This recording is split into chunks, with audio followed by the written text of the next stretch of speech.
The Kalamas and the Buddha. Kesaputta was the capital of the Kalamas. But don't think that it was a big territory. No, it covered only the countryside around the town. So Kesaputta was quite small. Nothing much happened there. So whenever a holy man came with his group of disciples, that brought some entertainment to the people. And they gathered more for watching the show than for listening to the different doctrines. Most of what these teachers taught was too high for the Kalamas. They could not grasp the subtle ideas these so-called wise men uttered.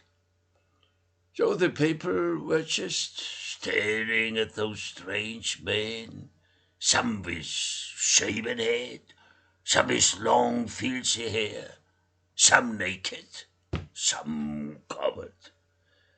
Each of these wandering teachers said, "The God I teach is the only true God.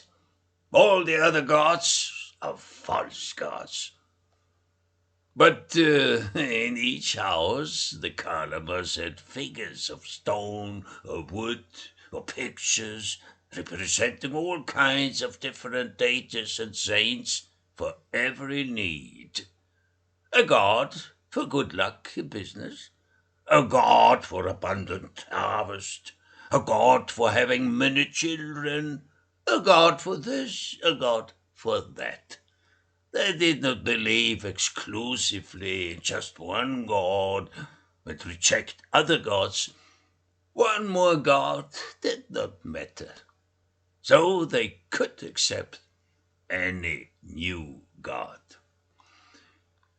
Over the years, they had heard so many different truths, so that they did not know anymore which truths were the right true truths.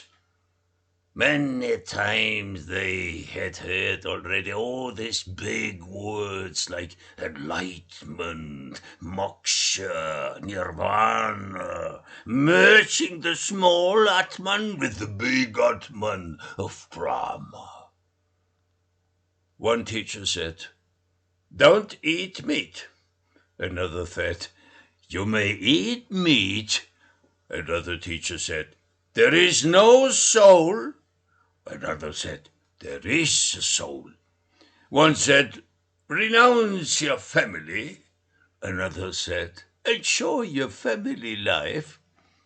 Another said, "You don't have any free will." Another said, "You have a free will."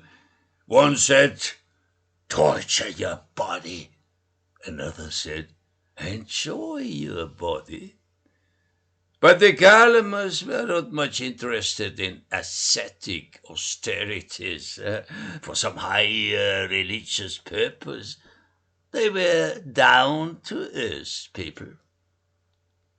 One day, the Buddha entered the village of Kesaputta, together with a large group of monks. The Kalamas, as always, when a new teacher came, shouted in the muddy streets, "A new holy man is here, has arrived. Who is it?" His followers says that he is enlightened, an arahant. Oh, well, let us see how such an enlightened man looks like. So, driven by curiosity, half of the village came and gathered around the mass of monks. The newcomers were such a big group that there was no place for them in the community hall, so they had to sit in the shade of some big trees. Ananda, Buddha's assistant, whispered to the people, "This is the Buddha, the fully enlightened one. The Kalamas stared at the man, because never before had they seen a fully enlightened one. Well, he did not look so much different from his monks. All were uniformed, wearing the same yellow robe. But then the Kalamas checked if this man possessed all the marks of an enlightened one or a Buddha. Everything of this man was long. He had a long body, long arms, and long hands. The palms of the hands could touch the knees without bending. Even his face was long, and especially his ear lips were very long. They reached nearly to the shoulders. His head was not shaven, like the head of his disciples, because of a fleshy protuberance of the crown, so it was difficult to shave the head. He had black hair with soft curls. His eyes were deep blue, so he must be of Greek descent. His eyelashes were long like those of a cow. On his soles, the Kalamas could see a 1,000-spoked wheel. They could not check if his calf muscles were like those of an antelope, because the yellow robe covered the legs. If his male organ was well retracted, as it should be, they couldn't figure out for obvious reasons. But when he opened his mouth, they counted 40 teeth. After this body check, the Kamalas were convinced. Yes, this is a Buddha. He shows all the necessary marks of a Buddha. When the Kalamas started complaining to the Buddha, saying, "Many wandering holy men and ascetics pass through our village, and each of them expounds his own doctrine, but criticizes and belittles the doctrines of others. Now we are confused and full of doubts. Which of these wise men speak the truth, and whose teachings should we follow?" The Buddha said, "Kalamas, it is good that you are doubting, but any sensible person can decide which teachings to accept as true, as which not." So he recited, "Do not blindly believe religious teachings just because they are claimed to be true. Do not believe in any oral tradition or by hearsay. Do not believe something just because it has been retold for many generations. Do not believe something simply because it is well known everywhere. Do not believe something just because it is cited in a sacred scripture. Do not believe something on the grounds of logical reasoning. Do not believe something merely because it agrees with your way of thinking. Do not believe something because you like the idea. Do not believe something because a speaker seems trustworthy. Do not believe something thinking, this is what our teacher says." Now the Kalamas were more confused. They asked desperately, "If we should not believe neither this nor that, what is left?" The Buddha said with a smile, "It is easy. just when you know for yourselves these things are unwholesome, these things are censored by the wise, these things, if accepted and undertaken, lead to harm and suffering, then you should reject them. Use direct knowledge, grounded in your own experience, and do not accept any teaching blindly. Rather question and test them. Then accept those truths which reduce your suffering. Listen to the words of the wise and follow them. The Kalamas said, those wise men always say we should renounce the world. The Buddha questioned the Kalamas like a school teacher, but allowed only the answer that was already suggested in the question. The Buddha said, "What do you think, Kalamas? Are greed, hate, and illusion wholesome or unwholesome?" "Unwholesome, Bhante." "Are they censored or prized by the wise?" "Censored by the wise, Bhante." "Do they lead to harm and suffering?" "They lead to harm and suffering." Kalamas, but when you know for yourselves, non-greed, loving-kindness, and non-delusion are wholesome, these things are prized by the wise, these things lead to benefit and happiness, then you should accept them and live in accordance with them. Yes, Bhante. Now I teach you my noble truths. Everything is changing from moment to moment, fleeting like clouds. Be in mind and don't forget, life is suffering. Knowing that life in this world is suffering, you should acquire the knowledge and the method to end this suffering. And how? By following my eightfold path that brings all births to an end.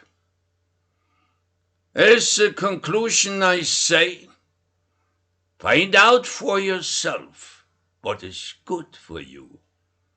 The Kalamas said, we know what is good for us, but most of what we like, you dislike, and we should abstain from it. We have heard that we should eat only once a day, as you do. But we are working the fields, and that makes us hungry. Only monks who do not work can live with just one meal a day. We should abstain from watching shows. We should not dance or listen to music. We should abstain from playing games. What should we do instead then? Listening to philosophical discourses? Our lives are so tiresome. We need these entertainments from time to time. We should abstain from using luxurious furniture and nice and beautiful clothes. Why should we not enjoy some beauty? We should abstain from discussing people, food and drinks, street rumors and gossip. There is nothing left of which we could talk about. We do not much about things outside of our small daily lives. That is all we know and can speak about. We are not learned people who can discuss strange philosophies. Most of us cannot even read. We should abstain from accusing, saying, you are wrong. But you yourself, accusing other teachings, saying, their beliefs are wrong. Buddha became a little angry and said, yes, their beliefs are wrong. They don't see the truth. They cling to their beliefs. The Kalamas said, don't you also cling to your belief that life is suffering? Ah, that is the truth. You can find out for yourselves. The Kalamas said, but life is not always just suffering. There are moments of joy. Maybe, but they don't last. Also, suffering does not last forever. It gives way to moments of joy again. But the Buddha insisted, I have found the way out of the cycle of suffering. The Kalama said, you may have found it after struggling 6 years. But we are ordinary people. We have not the time. We have to work. We have families. But I have found the way, and I show it to you so you can just follow it.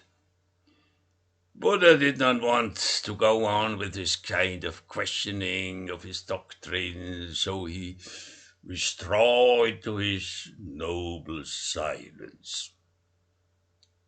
Therefore, the only thing the Kalamas could do was to feed the monks, that big group of Buddha's followers. As the monks, who never worked, were very hungry, they helped themselves several times. To the Kalamas, only some morsels were left. Many Kalamas neither rejoiced in Buddha's teaching nor rejected it, but felt dissatisfied. Yet they did not utter a word of criticism. Without accepting his doctrine, they got up and left. But others, who were easy to convince due to a lack of insight, exclaimed enthusiastically, excellent! It is if you had kindled a light in the darkness. Bhante, from today on we go for refuge to you, your teacher, and your group of monks. Consider us your lay followers for life. But this was just a formal speech. Instead of clapping the hands, this formula was said in order to applaud the Buddha spiritually. But Buddha was satisfied with that. After that, the Kalamas fed the Buddha and his large flock, using up a large part of their supplies. Ananda, who was not only Buddha's assistant, but also his private secretary, began to memorize the sermon which Buddha had given to the Kalamas, since he was the living memory of Buddha. It was known as the treasurer of the Dhamma, the caretaker of the Dhamma. And his duty was to memorize the Buddha's teaching accurately and without distortion. That was both a gift and a burden, because he did not dare to reflect on these teachings, being afraid that reflection might distort them as he had heard them. Thanks to his good memory, later after the death of Buddha, he had to recite the discourses in the first council, with which the Sutta Pitaka, the basket of discourses, was made. Ananda was known for his exceptional memory. He claimed he could memorize 84,000 teaching topics. So he couldn't enjoy the meal. While his fingers formed a ball of rice in the bowl, he had to organize a doctrine in his head in his head. He began with the usual phrase, Thus have I heard. Evam me sutta.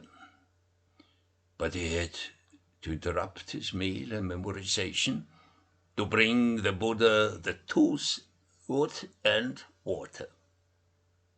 After the Kalamas had fed off the Buddha and his bunch of monks with difficulty, and the stomachs of the renunciators were filled, the group left the village before nightfall. When they could no longer distinguish a poisonous snake on the way in the dark from a harmless rope, Buddha was satisfied that he had cast away the files of doubt of the simple people forever. But unfortunately, he was wrong about this, as we will see soon. After the Buddha and his bunch of monks had left, the Kalamas were as confused as before. What is good? What is bad? How are we supposed to be able to decide that?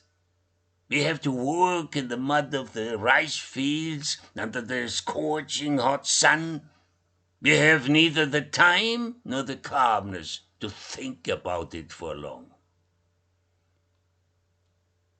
A few days later, another wandering holy man came to the village.